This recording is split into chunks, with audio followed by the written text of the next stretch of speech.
is finally here, and Game Day Nation is the place to be. The joint is jumping.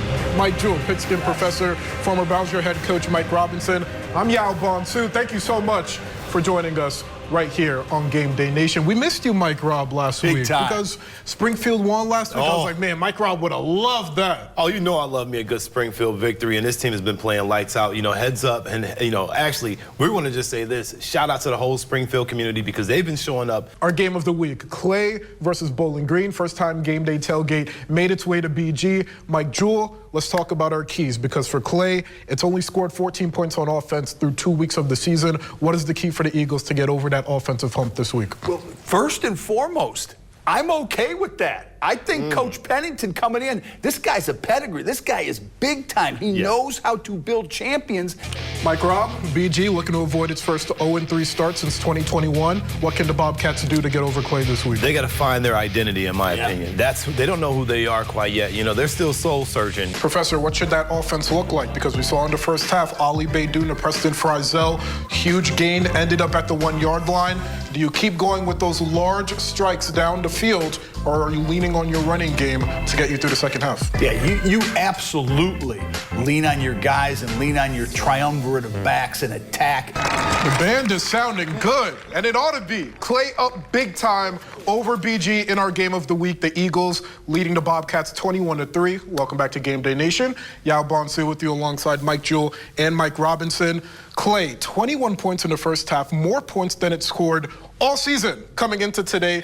Mike Rob, what is standing out about the Eagles, Landon Eckelberry. Say it again. You know, big time Landon. You know, big play Landon. The guy with some Division I offers out here. Now, this kid's a stud, you know, and he stepped up in a big way. We spoke a lot about the fact that Eckelberry was a gunslinger last year. But coming into week 3, Eckelberry had as many turnovers as he did touchdowns, but somehow the game seems to be moving slower for him this week. Why do you think that is, Mike Jewell?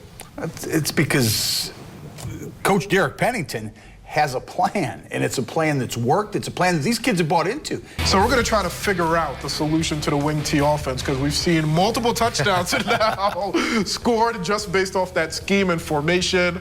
But for now, you're watching Game Day Nation, presented by Renewal by Anderson, a better way to a better window. We'll be right back.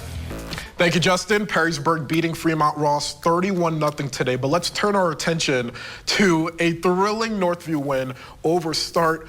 Where were you guys 707 days ago? Because that's the last time the Wildcats won a high school football game. What a win for Barry Bach and his first year as head coach. Mike Rob, what stood out to you about the big win? Well, you said, where was I? We was probably sitting right here at this desk. It's all good. We were right here when it happened. But you know what stood out was their toughness. You know, they fought back, they battled back. Mike Jewell, we're talking about a Wildcats team that was outscored 84-10 over the past 2 weeks. Comes into today, all heart, all gas, no breaks. What stood out to you about the Wildcats tonight? Hey, it is. It's that sense of resiliency, and that comes from Barry Bach, and that comes from the development, the faith in what's been building. Mike Rob, you don't have Northview in your top 3?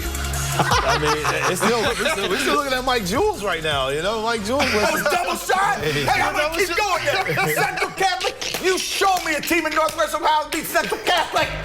They're only 3 now. Okay, Mike Rob, let's get to your top 10. Hey, let's go ahead and just drop that list. I'm going to echo the same sentiments as Mike Jewell. It is what it is. My number 1 team is the guys on Cherry Street. Nobody around here wants to play them. There's nothing that Mike Robinson would love more than to make the schedules for all the schools in the NLL. I'm telling you, Central Catholic versus Anthony Wade, Harrisburg. It should be. Everybody. Well, because guess what? Once you get to the playoffs, you're going to see Central Catholic-like type teams. So why not play them in the regular season? He's very passionate about this. We'll settle him down in the break. You're watching Game Day Nation, presented by Renewal by Anderson, a better way to a better window. By taking a break, we'll see you guys soon. Say no more. Why have me here?